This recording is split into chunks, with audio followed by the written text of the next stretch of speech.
Hey guys, welcome back to our channel Pariksha E classes.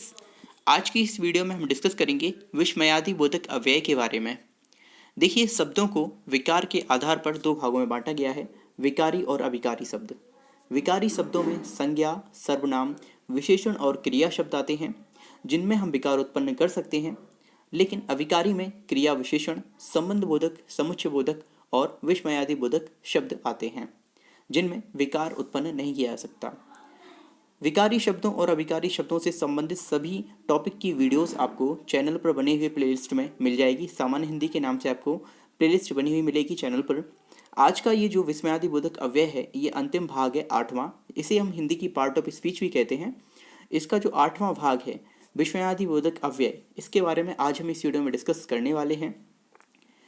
Video थोड़ा सा लंबा हमेशा होता है मेरा, क्योंकि मैं प्रत्येक वीडियो में डिटेल से डिस्कस करता हूँ, ताकि इस टॉपिक के किसी भी भाग से आने वाला प्रश्न आपसे ना छूटे।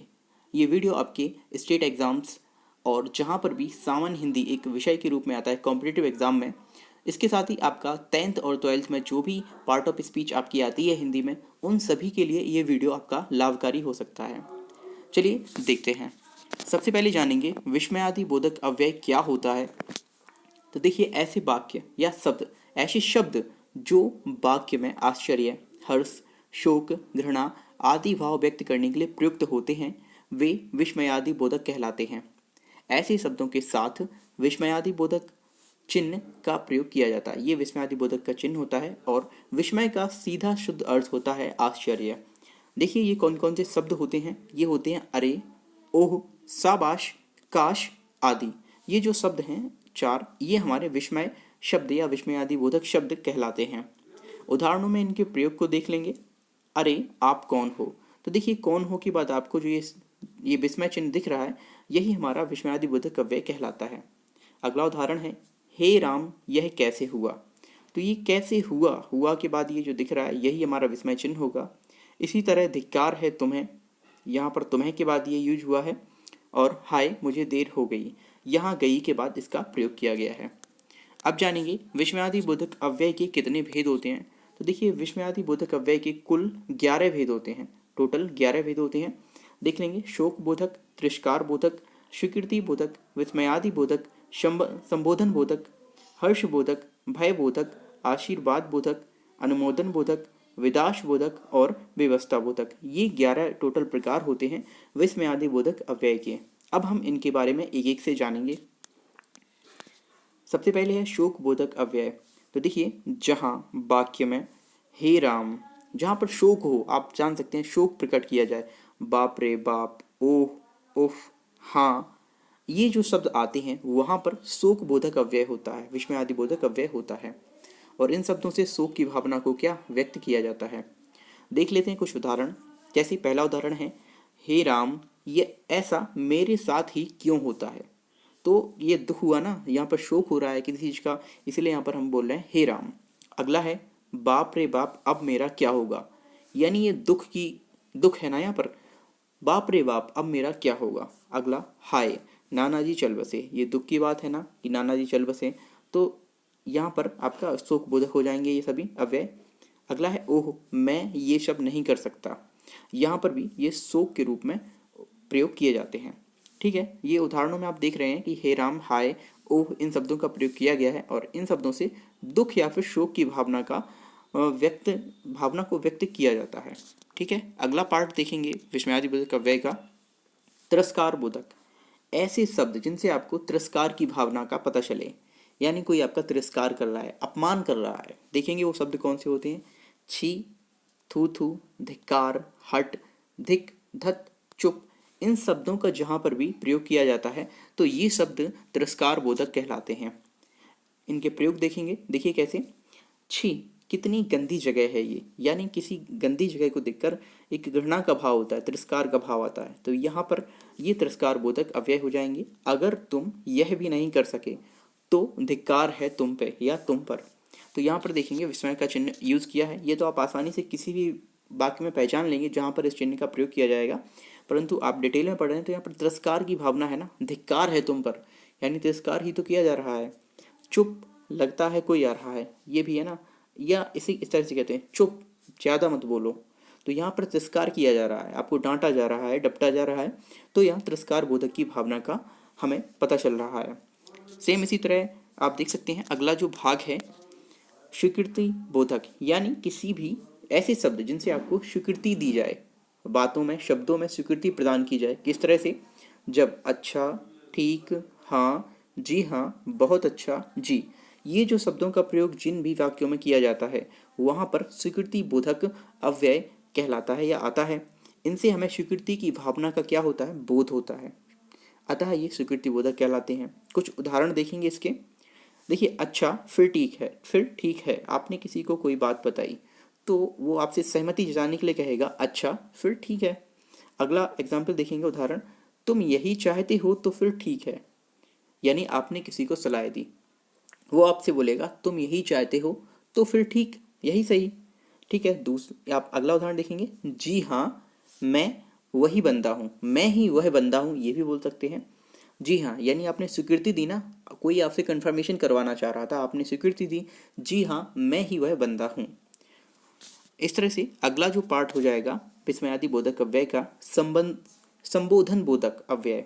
देखिए, जब किसी भी वाक्य में हो, अजी, ओ, रे, री, अरे, अरी, हेलो, ए आदि शब्दों का प्रयोग किया जाता है तो यहाँ पर संबोधन बोधक अव्यय आता है। यहाँ पर हमें संबोधन का क्या होता है, संबोधन की भावना का पता चलता है। देखेंगे कैसे। अजी सुनते हो, किसी महिला ने अपने पति से कहा अजी सुनते हो, तो यहाँ पर अजी किस लिए? संबोधन के लिए है। अरे जरा रुको तो सही, किसी के साथ जा रहे हैं आप तो उसे आप कहेंगे अरे जरा रुको तो सही, तो अरे यहाँ पर संबोधन बोधक के रूप में प्रयोग हो रहा है। अगला है हेलो, आप कौन बोल रहे हैं। आपके पास फ़ोन आता है, आप कहते हैं हेलो, आप कौन बोल रहे हैं, कॉल आती है किसी की आपके पास, तो ये जो हेलो है ये संबोधन में आता है।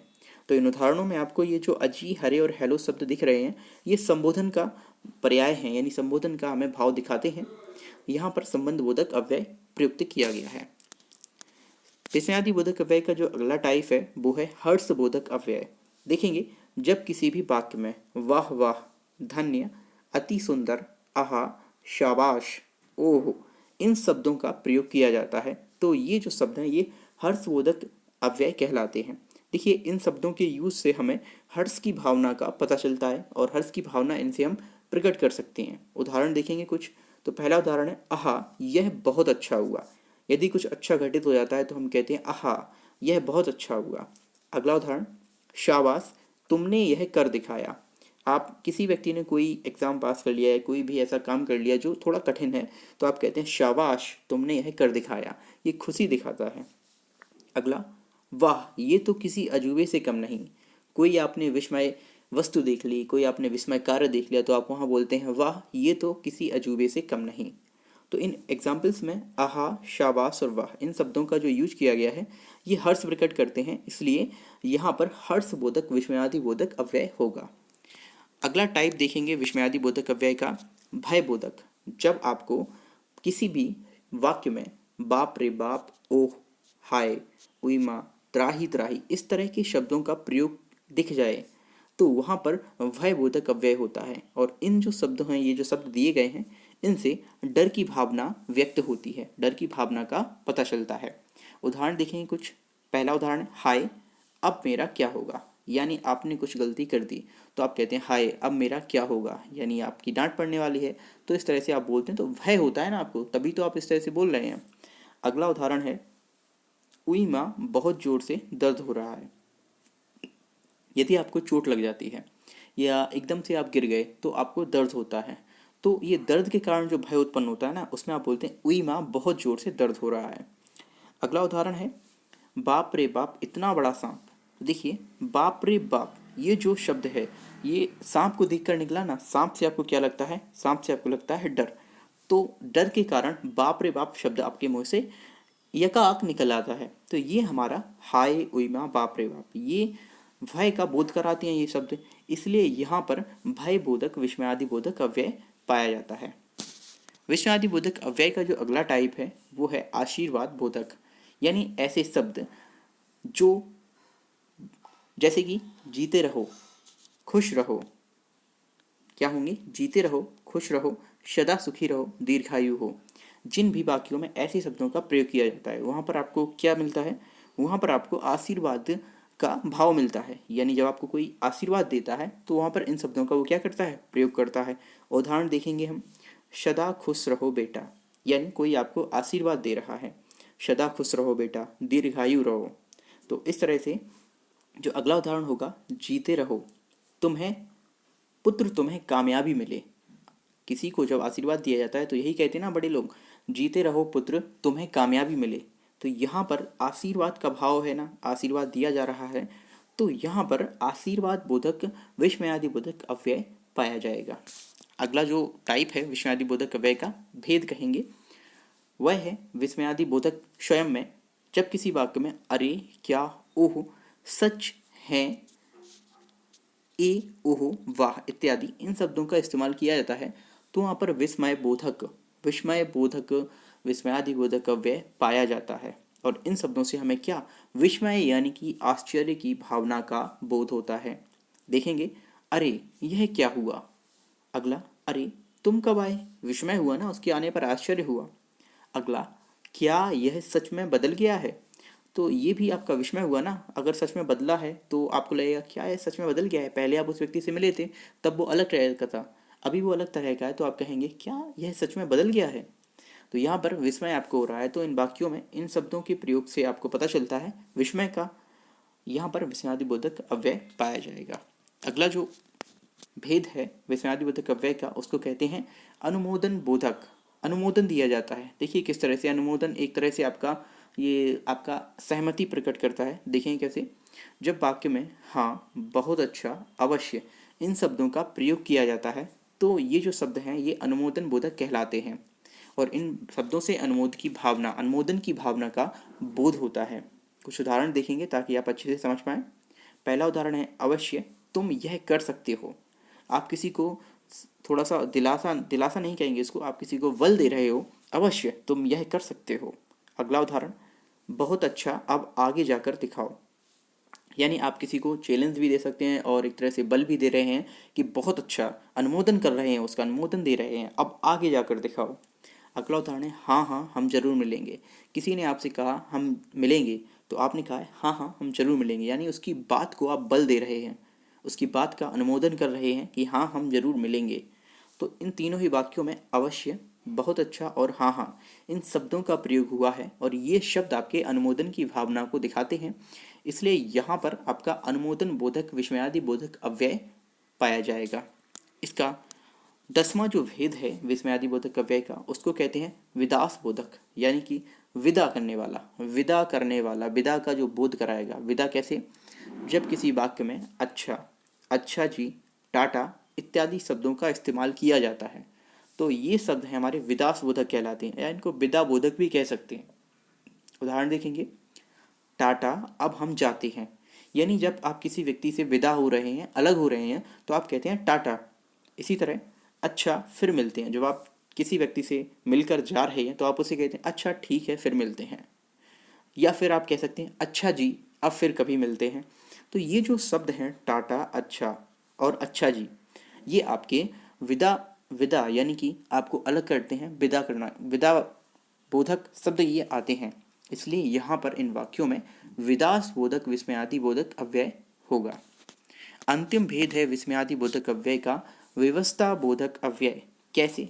जब किसी भी वाक्य में काश, कदाचित, हे भगवान इन शब्दों का प्रयोग किया जाता है तो ये जो शब्द हैं ये व्यवस्था बोधक शब्द कहलाते हैं और इन शब्दों से व्यवस्था की भावना का हमें पता चलता है, व्यवस्था की भावना इनसे व्यक्त कर सकते हैं।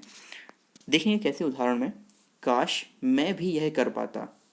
हम विवश हैं ना, तभी तो हम उस काम को कर नहीं पाए, और अगर यदि विवश ना होती तो हम उस काम को कर लेते, इसलिए हम कहते हैं काश मैं भी यह कर पाता। अगला, हे भगवान अब मेरा क्या हाल होगा। अब मेरा क्या हाल होगा, तो देखिए आपने कहा है विवश है ना, आपने कोई गलती कर दी या कुछ आपका एग्ज़ाम देने जा रहे हैं, एडमिट कार्ड छूट जाता है तो आप कहते हैं हे भगवान अब मेरा क्या होगा। यानी आप विवश हैं, आप कुछ नहीं कर सकते उस स्थिति में। देखिए काश, हे भगवान, कदाचित इन शब्दों का प्रयोग आपको जहाँ पर भी दिख जाए वहाँ व्यवस्था बोधक अव्यय पाया जाता है। देखिए, हमने इस वीडियो में विस्मयादि बोधक अव्यय की सभी भेदों का डिटेल में डिस्कशन कर लिया है। पार्ट ऑफ स्पीच, जिसे हिंदी की पार्ट ऑफ स्पीच कहते हैं, सारे विकारी और अभिकारी सभी प्रकार के शब्दों का हमने 8 वीडियोस में कंप्लीट डिस्कशन कंप्लीट कर लिया है। ये सभी वीडियोस आपको चैनल पर बनी हुई प्लेलिस्ट में ईजिली उपलब्ध हो जाएंगी। वीडियो यदि आपको अच्छे लगें तो वीडियो को लाइक, शेयर और चैनल को सब्सक्राइब करना बिल्कुल भी ना भूलें। साथ ही साथ इन सभी वीडियोस को उन सभी लोगों के साथ शेयर करें जो किसी भी कॉम्पिटिटिव एग्जाम की तैयारी कर रहे हैं, जिसमें हिंदी, सामान्य हिंदी एक पार्ट होता है एग्ज़ाम का। साथ ही साथ जो 10th और 12th में हिंदी सब्जेक्ट्स पढ़ रहे हैं, उनके लिए भी ये लाभकारी हो सकती हैं। Thanks for watching this video.